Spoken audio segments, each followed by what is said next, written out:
I'm falling hard for my ex-wife's sister, but I don't know if I can risk telling her after everything we've been through.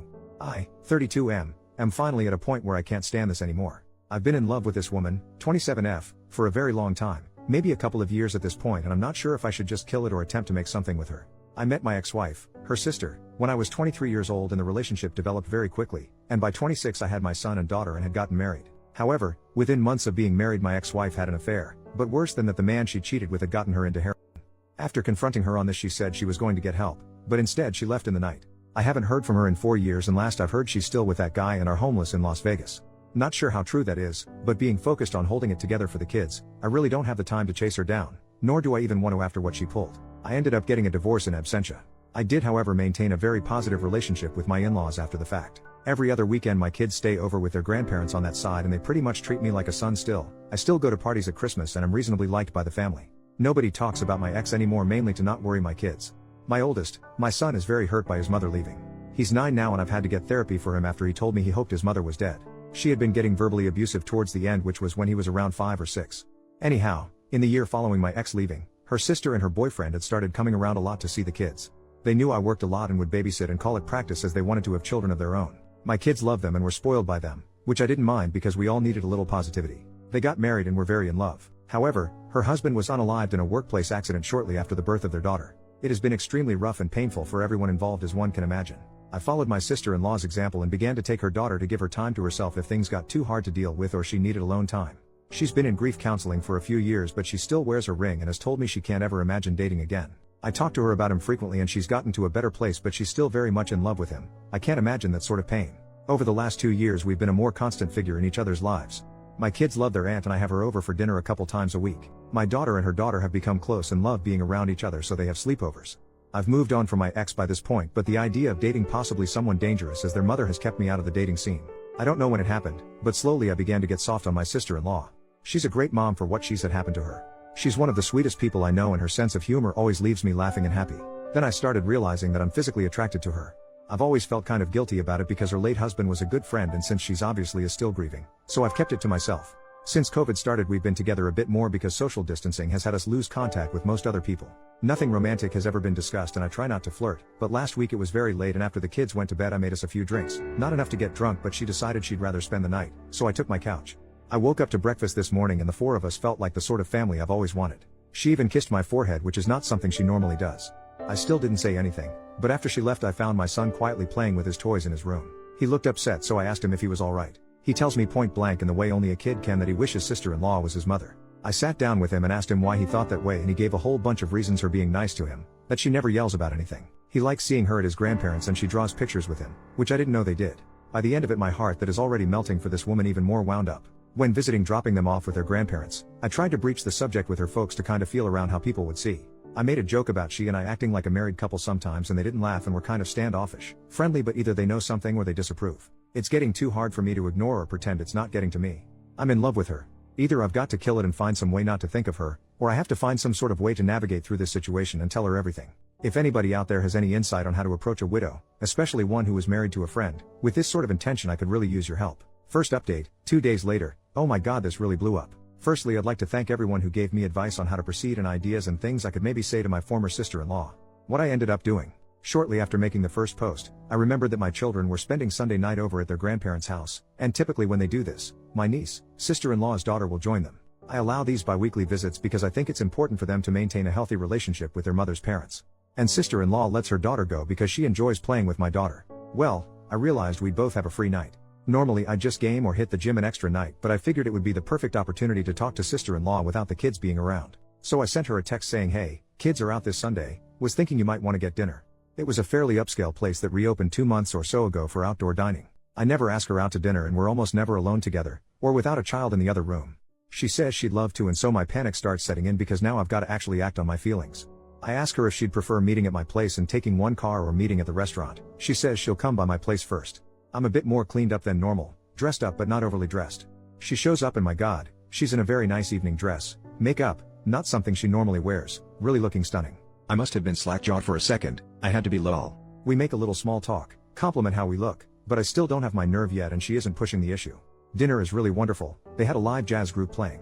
Definitely coming back to this place. She tells me this is the first time she's really had an adult social outing that didn't involve her daughter in a few years, and I mention that it's about as long for me. We're laughing, joking, talking, a little casual touching here and there. I can't seem to find my nerve though. I'm afraid of ruining this moment, so I just submit to having fun.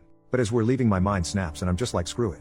And when we stand to go back to the car, I give her my arm and we walk back to the car arm in arm, no awkwardness, nobody mentioning that it's happening. I open her door for her and I plan on driving her back to her car. As I open the door, she stops me.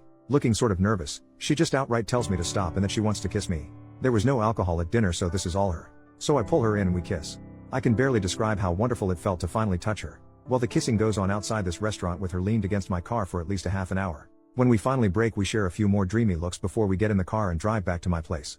She's holding my hand as I'm driving. I don't think I've ever been happier. I confess to her that I've started having feelings for her a long time ago, but with the terrible things we went through, I didn't want to scare her away. She tells me that she's carried a torch for about 6 months herself. At that time I had gone on a couple Tinder dates, and since we were just friends, I described what a mess of a time those dates were. She tells me she began feeling intensely jealous and angry that I was seeing these girls, and it was about that time it clicked in her mind that she had somehow developed feelings for me. As it turns out, I didn't approach her because of her late husband, and she wasn't approaching me because she was afraid I'd see too much of her sister, my ex-wife, in her and start to resent her for it. I invited her in after we got back home and we decided to try and fight off the desire to jump straight into bed, and just sat on the couch snuggling and talking about what we would need to do to make this a working relationship. There were some really teary moments there. We of course talked about her late husband a little and where she feels in the grief process, saying I don't want to rush her and that I'm not going anywhere if she needs time. I'll wait as long as she needs me to. She says that she feels like she's in a place where she could love again, that she's long past feeling guilty for having feelings for me. It was something she struggled with. She then brought up her sister, and the obvious questions a few people asked in the comments. What would we do if X ever decided to show her face around here again or try to get back into my kid's life? What if she comes back reformed and apologetic? Would I take her back? I told sister-in-law that's a hard no, that I've forgiven her for cheating on me, but I will never forgive her for what she did to my son. He was quite a sunshiny and happy boy before his mother started cheating, using, and lashing out at him. He's doing better now, but for a long while his behavior and negativity for somebody so young troubled me. Sil was concerned how he might react to her, as unlike our respective daughters, he is old enough to understand everything. I told her not to tell him as it might embarrass him, but not too long ago he told me his wished his aunt was his mom instead. We said we were going to take it slow and not go too fast with things, but the kissing started again, and since we were in private this time, we gave up the fight to stay out of the bedroom. I have had fantasies throughout the duration of my feelings for her, and getting to pet her face in the morning was one I finally got to live out. Moving forward, we are going to establish date nights and work on building on our already strong foundation. When we inevitably tell our folks we're a couple, we're going to do it together. But that's where I'm at. That's it, that's my update. If this subreddit allows, maybe I'll do another to say how the parents, in-laws, and kids take the news. 2 years of wishing she was mine and now she is. Better not screw this up. Second update, 7 days later. I am referring to my ex-wife as Jessica and my sister-in-law, who I had been calling sister-in-law, to Sylvia because funny. Well, we've told everyone, and for the most part it's gone over fairly well. When our respective kids were with my in-laws, Sylvia and I went to go see my parents. They've met her a handful of times, but they don't really know her too well, as my in-laws and my family rarely attended mutual functions. They at least recognized who she was. My dad isn't a particularly sentimental person, so I have no idea what he thinks about it, but my mother is on board. She did ask, does Jess know? And we told her that I haven't even spoken with her in 4 years and Sylvia hasn't heard from her in 2, that we'd cross that bridge when we got to it. Other than that, my folks just seemed happy for me. Yesterday we attended a small family gathering for Labor Day at my in-laws. We knew the reception here would be a little more chilly as they're all also related to my ex-wife. My parents did us the favor of taking the kids to the zoo for the afternoon and ice cream too. We arrived at the party together and of course everybody is wondering where the kids are. Felt like a million things were telling me not to do this, but I took her by the hand and we both explained the kids were not here because we intended on telling everyone that we are now a couple. This wasn't a huge crowd, maybe like 8 people, but it really felt like I announced it to a stadium. I don't know how we expected it to go, but several of her aunts were very pleased with this. We got some hugs. At first nobody even mentioned my ex-wife. They were just happy because they had all settled on Sylvia just never dating again. It was only mother-in-law that caused any issues. She told the party that she knew we were an item because I was always giving her puppy dog eyes, and told them Sylvia talked about me nonstop. She asked for how long we had been dating in secret and I told her only a week. She scoffed and told me that she didn't think starting a relationship off by lying would be a smart move. She then accused, albeit it in a joking manner to the guests, that Sylvia and I had vanished at a pool party in June to smooch. Her mother and father asked to talk with us after the party and asked us just how serious things were, and like my parents asked whether my ex-wife knew or not. When I said no and that her opinion shouldn't matter given she abandoned her family 4 years ago, they said they would be more comfortable with everything if I was to tell Jessica that I am now dating her sister. They are both intensely afraid that my ex will return sober and renewed, make an attempt to make amends, discover that I am now in love with her younger sister and relapse. It sounded to me as if they knew something I didn't, and as it turns out Jess has been calling and talking to them for a year now and they just haven't told me. I was upset they kept this from me. Sylvia was very upset too, because not once after her husband's death has Jess ever tried to call her. They show me her Facebook profile, the one she blocked me from, and there she is looking pretty normal, not like a burned out husk. I have to admit that seeing her not looking like the junkie she became when she left made me feel a little better, and Sylvia too. Her parents kept their contact with her a secret because she is ashamed of what she's done and feels that she's deserved to lose her kids and couldn't face them after all that happened. Sylvia's parents gave me her phone number and asked that I please call her and speak with her.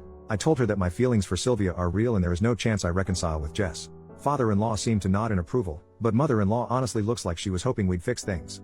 After we left, I talked to Sylvia about it, and though we discussed it before, a circumstance where Jess returns, we decided to revisit the conversation in light of these new revelations. I told Syl that I am in love with her, my whole heart is hers, and that my feelings of love for her are something deeper and stronger than anything I ever felt for my ex-wife. She ends up crying from the stress of the situation, anger with her parents for keeping secrets, and anger with her sister for not calling her or offering condolences at all after her husband's death. She then admits that she is afraid I might leave her if her sister returns, and I assure her this will never happen. It took some long hugs and a lot of kisses to smooth over the situation, but by the time we went to pick up the kids, we were holding hands together again and feeling more connected than ever. She's been spending the night at my place pretty frequently since we've been together. So the kids don't see anything. I've been setting my alarm for 5 in the morning, getting up and moving to the couch. Well, the morning after, we decided to tell the little ones what is going on. Our daughters seemed very happy, but they are too young to really grasp what's actually taking place. All they know is they can play together more. I did take my son aside, just me and him, and asked him if he was okay with this and what he thought about it. He asked if we'd all be living together. I told him maybe someday. He asked if this made his aunt his stepmom now, and I said he's free to call her what he's comfortable with, and I will respect it, and she would too because we both love him. He then asked me a lot of questions about his own mother, things he had never asked me before, and I answered pretty much everything he wanted to know. I toned some of my answers down a bit. He's learned a little about the dangers of drugs from school programs, and I was finally honest to that degree when I told him his mom had a problem and she made some bad choices. He asked me why his mother didn't love him, and that broke my heart. I assured him the best I could that his mother did love him. She had just made a lot of terrible mistakes, and that sometimes adults just don't do the right thing when they should. He asked me if I still loved her. I told him that I hoped she would get better and that I don't want her to be sick anymore, but that she hurt me and him so badly that I couldn't love her like I did before. I'm not sure he got all of that, but I tried explaining it to him the best I could.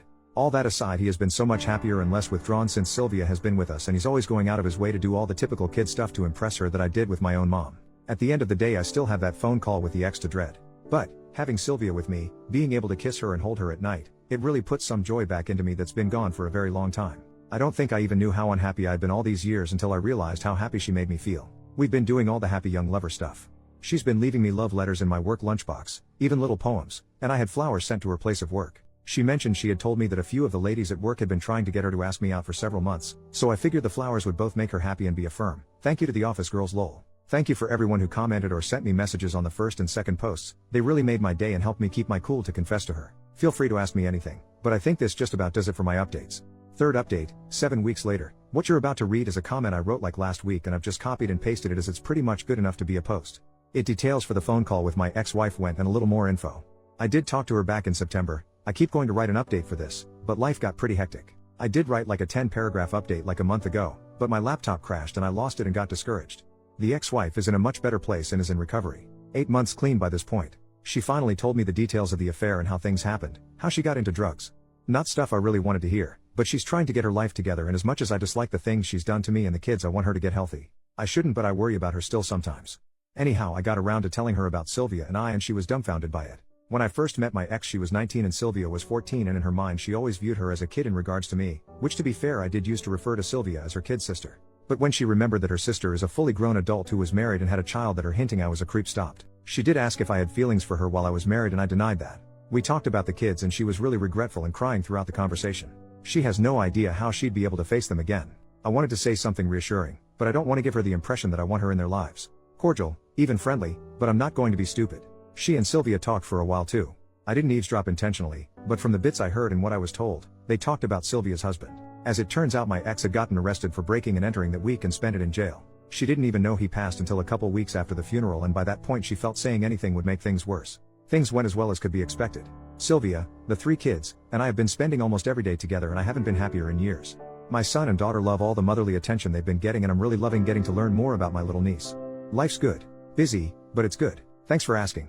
Alright, that was my comment update, and nothing has really changed in the week since I wrote it. If anybody has any questions or comments, I'd be happy to answer what I can when I can, but during this season my workload increases dramatically and I don't have as much time to be on here as I did when I first posted. I'm so glad I got up the nerve to try with her. I love her so much.